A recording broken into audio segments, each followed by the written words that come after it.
Les seniors ont changé, et leur sexualité aussi. Il n'y a pas d'âge pour parler d'amour, car nous n'avons pas que l'âge de nos artères, mais aussi l'âge de nos désirs. Comme le dit si bien le philosophe Michel Comte, ne pas parler de sexualité, c'est ne pas parler de soi. Et de plus en plus, la sexualité devient un sujet central.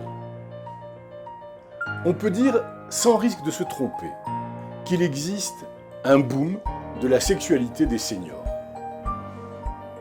Mais il existe un certain nombre de problèmes qui accompagnent cette sexualité des seniors. Quels sont les problèmes que l'on retrouve chez les femmes ? Chez les femmes, à partir de 55-60 ans, les baisses de désir peuvent apparaître. La ménopause peut parfois entraîner des sécheresses vaginales et des douleurs au cours de l'acte sexuel, ce que l'on appelle des dyspareunies. Il existe aussi certaines causes psychologiques, avec une diminution de la libido, car la femme, à ce moment, peut se trouver moins en forme ou moins désirable. Docteur, quels sont les problèmes que l'on retrouve chez les hommes ? Les hommes peuvent aussi être touchés, et ils le sont.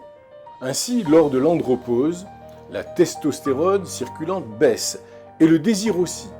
Des troubles de l'érection peuvent aussi arriver, en partie dus aux médicaments ou au diabète, et également pour les personnes qui ont eu des problèmes d'ordre prostatique, ou bien même après l'ablation de la prostate.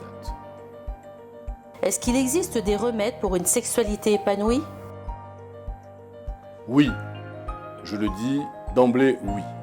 Chez les seniors, la sexualité est plus réfléchie et plus accomplie que chez les sujets plus jeunes, avec l'espoir de plaisir plus important, un acte sexuel plus élaboré et plus long dans le temps. Et enfin, surtout, une meilleure communication entre partenaires qui fait des couples bien plus soudés. En cas de problème persistant, il faut consulter son médecin, toujours.